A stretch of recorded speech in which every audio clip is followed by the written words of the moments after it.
राधे राधे, जय जय श्री राधे। आप सभी के हृदय विराजमान मेरे प्यारे प्रभु को प्रणाम। हमारी भक्तमाल की कथा के क्रम में जो मीरा जी का चरित्र चल रहा है, आज हम आगे मीरा जी का चरित्र सुनेंगे। तो मीरा जी भोजराजी चले गए थे तो मीरा जी दुखी हो गई थी, और भीतर से तो मीरा इतनी दुखी नहीं थी क्योंकि वो भगवान से जुड़ी हुई थी। फिर भी एक सखा मित्र के खोने का मीरा जी को बहुत दुख था, क्योंकि मीरा जी तो सबसे प्रेम करने वाली थी, और ऐसे पति से कौन प्रेम नहीं करेगा। तो मीरा उनसे बहुत प्रेम करती थी। तो पिताजी लिवा लाए थे, और मीरा यहाँ पर भी इतनी कोई खास प्रसन्न नहीं थी। मीरा जी के तो भीतर एक ही दुख था कि इसी जन्म में कैसे प्रभु को पालूं, और भगवान के विरह में रहने वाली मीरा बहुत बीमार सी थी। अब कहते हैं कि मीरा के लिए बैजी बुलाए गए, सब इलाज कराया, परंतु मीरा के तो मानो दवाई ही नहीं लगती, न अन्न लगता न दवाई लगती। और उधर फिर ससुराल से वापस समाचार आया कि मीरा जी को गए बहुत दिन हो गए हैं, और युद्ध भी सर पे आ गया था। भोजराज जी के जाने के बाद युद्ध सर पे वापस आ गया था। जो बाबर था, राणा सांगा एक भी युद्ध नहीं हारे थे, परंतु कहते हैं खानवा का जो युद्ध था उसमें बाबर को देश निकाला देने ही वाले थे, और इतना सूझबूझ से युद्ध भी कर रहे थे, परंतु विष बुझा बाण लगा दिया गया, मूर्छित हो गए थे। और ऐसे कैसे कैसे करके उनकी चिकित्सा करवाई गई, और फिर तनिक भी उनके जीने की आस नहीं थी। और बाद में कहते हैं कि वो समय भी आया, राणा सांगा जी भी चले जाते हैं, और राणा सांगा जी के जाने के बाद रतन कंवर जी को गद्दी पर बैठाया गया। वो उन्हीं की छोटी सास धन्नाबाई के पुत्र थे, और विक्रमादित्य जो था वो और छोटी रानी करमेती के पुत्र थे। परंतु कहते ना कि वो रानी को ये बात नहीं रुची कि धन्नाबाई का बेटा रतन कंवर गद्दी पर बैठे, और घर की ही कलेश खा गई, और रतन कंवर जी को काल के गाल में समाना पड़ा। ज़्यादा वर्ष तक वो भी नहीं रह पाए, और फिर वो भी चले गए। उसके बाद में इन्हें विक्रमादित्य को गद्दी पर बिठा दिया गया। विक्रमादित्य को गद्दी पर बिठा दिया, और विक्रमादित्य जो था वो चाटुकारों से घिरा हुआ ही रहता था, क्योंकि उस समय के जो चाटुकार थे वो चाहते ही नहीं थे कि हमारे चित्तौड़ का यश आगे बढ़े। बस उनके तो कान में मीरा जी की बुराई बढ़ दी गई थी, उनकी माँ की तरफ से और सबकी तरफ से कि भजन गाती हैं, और ऐसे करके उनके मन में इतना जहर भर दिया, और जहर भरने के बाद में वो कुछ भी नहीं कर पाई। और जो रतन कंवर जी थे, जब उनका संस्कार पाटन गांव में हुआ तो उनकी महारानी पांवर जी जो थी वो सती हो गई थी, और एक छोटी सी पुत्री जो 1.5 साल की थी, श्याम कुमारी बाई सा नाम था, वो मीरा जी की गोद में देख करके चली गई थी। कौन कहते हैं कि मीराबाई माँ नहीं थी। अरे मीराबाई ने इतना प्रेम से, इतने लाड प्यार से अपनी छोटी सी बेटी को पाला था। और अब कलयुग के अवतार ही माने जाते हैं विक्रमादित्य, जो ऐसे थे मानो साक्षात कली ही बैठ गया है। खिदमतगारों के नाम पर 5000 पहलवान पाल रखे थे। कुटिल, मूर्ख और चाटुकार लोग ही उनके आसपास नजर आते थे। बड़े से बड़े सामंत का अपमान अथवा हंसी उड़ाने में महाराणा को संकोच नहीं होता था। अपना सम्मान बचाने के लिए वफादार, नेक नियत सामंत और कर्मचारी अपने अपने घर जा बैठे, क्योंकि वो बिना मतलब ही क्लेश करता था और मीरा से द्वेष करता था, और कभी कोई अपने देशभक्ति की बात नहीं, कैसे अपने चित्तौड़ को बचाया जाए, कैसे दुश्मनों से लड़ा जाए, उनके ये बातें दिमाग में नहीं आती थी। इसलिए जो अच्छे अच्छे थे सामंत, वो तो जाकर के अपने अपने घर में बैठ गए, और जो पीढ़ियों से अपने रक्त और सिरों से इस राज्य की 4 दीवारी चुनते रहे हैं, अपमानित होकर के मुँह फेर लिए, और जो कुछ थे उन्होंने त्याग बलिदान कर दिया। त्याग बलिदान की सीढ़ियाँ बने थे, वे आज दूध की मक्खी हो गए थे, उनको निकाल निकाल के फेंक दिया गया था। कोई ऐसा उमराव न बचा जिसके एक से अधिक बार अपमान के कड़वे घूंट न पिए हो। चाहते हुए मातृभूमि की रक्षा के लिए उन्होंने ये भी स्वीकार किया था, परंतु कोई कितने दिनों तक अपना अपमान सहन करते। अब तो उन सबको किनारे लगा करके विक्रमादित्य को लगा कि बस एक छत्र मेरा राज है, अब मैं मनमानी कर सकता हूँ।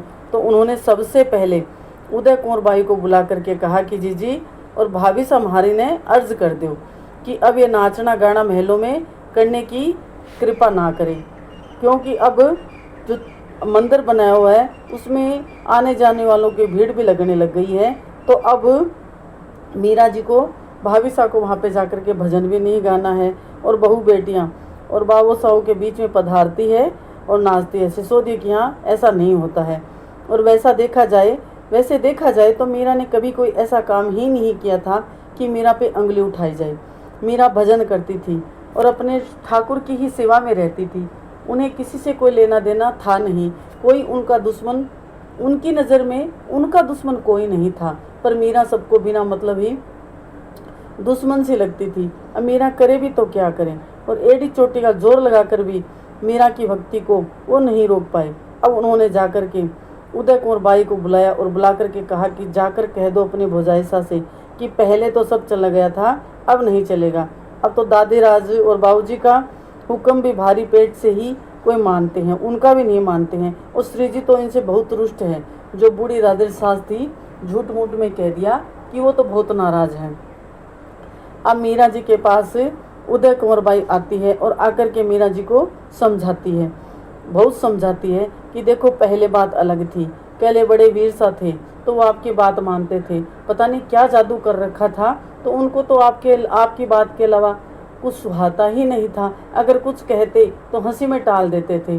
और फिर पिताजी भी आप ही की बात मानते, क्योंकि जो राणा सांगा जी थे वो भी मीरा से प्रेम करते थे और उन्हें पता था कि मीरा ऐसी कोई गलती बहू नहीं कर रही है। जाते जाते सिसोदिया जी ने क्या किया था कि जो राणा सांगा जी थे 8 गांव की जागीर मीरा के नाम कर दी थी कि कैसे भी करके कोई मीरा को कष्ट ना हो और मीरा अपना गुजारा अच्छे से करती रहे और भगवान की सेवा भी चलती रहे, क्योंकि उन्हें पता था कि बाद में न जाने क्या होगा।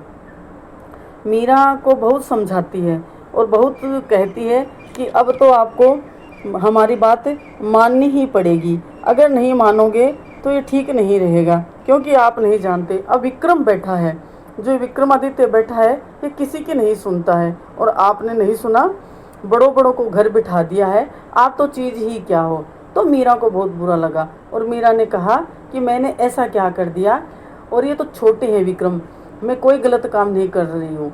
मेरे जो ससुर जी के द्वारा और मेरे पति भोजराज जी के द्वारा जो बनाया गया मंदिर है, मैं उसी में बैठ करके मेरी भगवान की आराधना करती हूँ।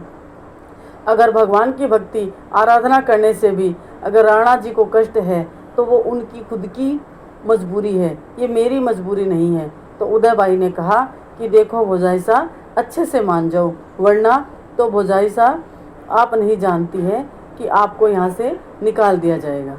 तो अब मीरा जी ने अपना तानपुरा उठाया और भगवान से ही के सामने कह दिया कि सुसोदियो रूठे तो मारो काई कर ले सी मैं तो गुण गोविंदरा गाश्या है माई, राणो जी रूठे वरो देश रखासी, हरे रूटिया कट जाश्या है माई, मैं तो हरेरा गुणे गास्या है माई, लोक लाज की कान न माना, निर्भय निशान घुराशा है माई, मैं तो गोविंदरा गुण गाश्या है माई, राम नाम की जहाज चलाशा, भव सागर तर जाशा है माई, मीरा शरण सांवर गिरधर की चरण कमल लिपटाया है माई, मैं तो हरिरा गुण गास्या है माई। कहा कि अगर राणा जी रूठेंगे तो क्या कर लेंगे, अपना देश ही तो रखाएंगे, परंतु अगर हरि का गुण नहीं गाएंगे तो भगवान अगर रूठ गए, इस जन्म लेकर के, मनुष्य जन्म लेकर के भगवान का भजन नहीं किया, वो अगर रूठ जाएंगे तो कट जाशाएं माई कि हम कहाँ जाएंगे। और आप चिंता मत करो, निस्वार्थ छोड़कर न मरते। तो आज देखो कह रही है, ताना मार रही है कि कैसी थी आप, कि मेरे भाई निस्वार्थ छोड़ करके तो मर गए, आपने कोई उनको सुख नहीं दिया। उदय कुंवर बाईसा कोनी तक हाथ जोड़ कर बोली, अब तो देखने को बस ये 2 भाई रह गए हैं, आपके आगे हाथ जोड़ती हूँ लक्ष्मी महारानी, उन्हें दुखी ना करो, अपने तगड़े तंबूरे लेकर घर में बैठो, हमें मत रांधो। रांधो मतलब ये मारवाड़ी शब्द है कि हमें दुखी मत करो। तो मीरा ने फिर कहा कि बर्जी मैं काई की नहीं रहूं। मीरा ने कहा कि अब मैं बर्जी किसी की नहीं रहूंगी।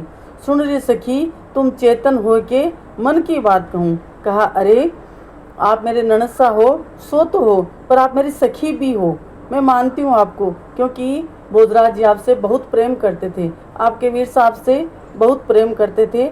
तो मैं आपको अपने मन की बात कह रही हूँ। साधु संगति कर हरि सुख लेऊं, जग से दूर रहूं। कहा, मुझे तो साधु की संगति में ही सुख मिलता है, ये संसार के कोई भी सुख मुझे अच्छे नहीं लगते। तन धन मेरो सब ही जावे, भल मेरो शीस लहू। और कहा, ये धन, ये तन, ये जो कुछ है सो ले सकता है, और भल मेरा शीस लूँ। अगर मेरे शीस काट करके खून बहाना है तो वो भी बहा दो, पर मैं भगवान का भजन नहीं छोड़ूंगी। मेरो मन लागे सुमरन सेती, सबका बोल सहूँ। कहा कि मेरा मन तो भगवान के भजन में लग गया है, अब मैं सबके बोल सहूँगी, मुझे किसी की कोई फर्क नहीं पड़ती है। मीरा के प्रभु हरि अविनाशी, सतगुरु चरण गहूँ। कहा कि जो मेरे सतगुरु ने कहा था, अब तो मैं अपूठी फिर ही नहीं सकती, अब तो मैं भगवान के भजन के बिना रह ही नहीं सकती। अब तुनक करके उदय कुंवर बाईसा तो चली गई, और राणा जी ने बहन को समझाया गिरधर गोपाल की, क्योंकि अब बैठ करके एक गुप्त मीटिंग करी गई, और उस मीटिंग में ये तय किया गया कि जो गिरधर गोपाल की मूर्ति है, अगर ये मीरा की चुरा लेंगे तो मीरा पागल हो जाएगी, या मीरा के साथ कुछ अनहोनी हो जाएगी, या मीरा यहाँ से वापस पीहर चली जाएगी, तो सांप भी मर जाएगा और लाठी भी ना टूटे। कुछ ऐसा करेंगे। और मीरा को तो कोई खबर नहीं थी, मीरा तो अपने गिरधर गोपाल के भजन में लगी हुई थी। मीरा को तो अपने लाडले गिरधर की सेवा से ही फुर्सत नहीं थी, तो मीरा कहाँ किसकी सुनने वाली थी। और मीरा तो यही ठाकुर जी से कहती, दासी हूँ तेरी कान्हा, सेवा में साथ रख लो। मैं आपकी हूँ प्यारी, अपने ही पास रख लो। सुन लो मेरी कहानी, गिरधर मेहरवानी। सुन लो मेरी कहानी, हे गिरधर मेहरवानी। चरणों की सेवा दे के हर दम ही साथ रख लो। अवगुण से भरी हुई हूँ, द्वारे पड़ी हुई हूँ। अवगुण से भरी हुई हूँ, द्वारे पड़ी हुई हूँ। अपनी दया से गिरधर अवगुण हमारे हर लो। अपनी कृपा से गिरधर अवगुण हमारे हर लो। दासी हूँ तेरी कान्हा, सेवा में पास रख लो। और मेरा भगवान से कहती है कि हे गिरधर गोपाल, मैं तो आपकी हूँ।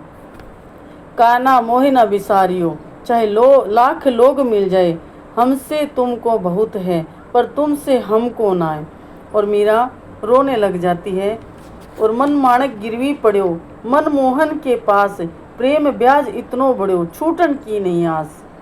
मीरा ने कहा, जो मेरा मन माणिक था वो तो गिरवी पड़ा है गिरधर गोपाल के पास, अब तो प्रेम ब्याज इतना बढ़ गया है कि छूटन की नहीं आस, अब तो ये छुटाए भी नहीं छूटेगा। और क्या करूं। और दासियाँ आ जाती है और कहती है, भाई साहब अपनी बात दिल पे मत लगाओ। परंतु मीरा कोई डरने वाली नहीं थी, और गिरधर गोपाल की पूजा सेवा करके रात को भजन गाकर शयन आरती के बाद गिरधर गोपाल को शयन करा दिया जाता है। और बाईसा को कैसे तैसे करके सब ने भोजन कराया, और मीरा की आंख भर आती है। मीरा कहती है कि मैं किसी को दुख देना नहीं चाहती, पर मैं करूं तो क्या करूं, कोई सुध लेने वाला मेरी नहीं है, मारी सुध जू जानो तो लीजो। मीरा कहती है कि हे गिरधर गोपाल, तू मेरी सुध लेना चाहता है तो ले ले, और मैं लिखूं तो कैसे लिखूं और क्या लिखूं। अब तो मुझे एक घड़ी भी भगवान के बिना चैन नहीं आता है। घड़ी एक नहीं आवड़े, तुम दर्शन बिना मोए, तुम ही मेरे प्राण हो, कैसे जीवन होए। धान न भावे नींद न आवे, विरह बहुत सतावे, घायल सी घूमत फिरूं, मेरो हृदय न जाने कोई। क्योंकि मीरा पहले तो भोजराज जी थे, तो कैसे तैसे करके भोजराज जी से मीरा बहुत प्रेम करती थी। तो उनके थोड़ा सा प्रेम के खातिर मीरा महल में रहती, नींद नहीं होती, तब भी मीरा नींद का बहाना करती और अपने आप को संभाल के रखती थी। पर अब तो मीरा को कोई इतना प्रेम करने वाला भी नहीं था, मीरा को कोई ध्यान रखने वाला नहीं था। तो अब मीरा कह रही कि मेरी ऐसी घायल की गति है कि मेरा दर्द तो कोई जान ही नहीं सकता, और थे दर्द न जानो। और कहती कोई भी मेरा दर्द नहीं जानता है, एरी में तो प्रेम दीवानी, मेरो दर्द न जाने कोई। सूली ऊपर सेज हमारी, सोवण किस विध होए, गगन मंडल पर सेज पिया की, किस विध मिलना होए। घायल की गति घायल जाने, जे कोई घायल होए, जोहर की गति जोहरी जाने, और न जाने कोई। दर्द की मारी बन बन डोलूं, वैद मिल्या नहीं कोई। मीरा के प्रभु पीर मिटेगी, जद वैद सांवरियो होई। अब दासिया कहती है कि भाई साहब देखो, जो औषधि बैजी ने दी है ये आप ले लो, क्योंकि पिताजी ने कहा था कि मीरा का पूरा ध्यान रखना है।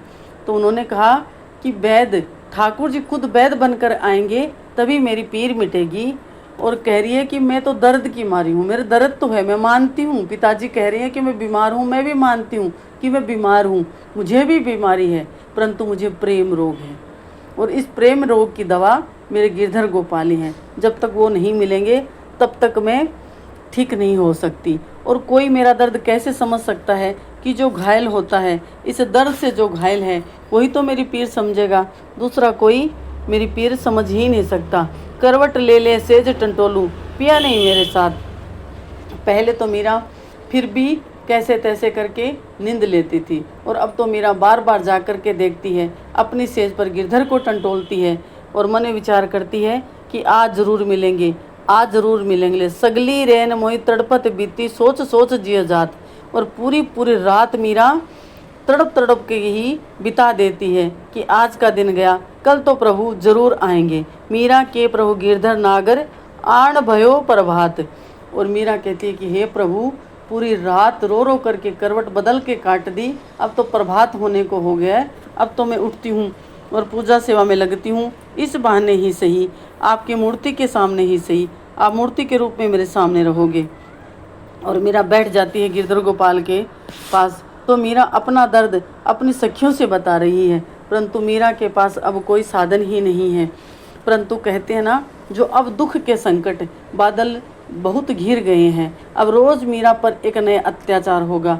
अभी तक तो कहते ना वाणी के घाव ही मीरा को दे जा रहे थे, अब तो सीधा मीरा के कलेजे पे वार करेंगे। मीरा के गिरधर गोपाल को ही चुरा करके कैसे राणा षड्यंत्र करके गिरधर गोपाल को चुराता है, और कैसे गिरधर गोपाल के लिए मीरा तड़पती है, और कैसे गिरधर गोपाल मीरा को मिलेंगे, ये कथा हम सुनेंगे कल। आज यहीं तक। आपको अच्छी लगी हो तो अपने मित्र मंडली के साथ साझा करना। राधे राधे।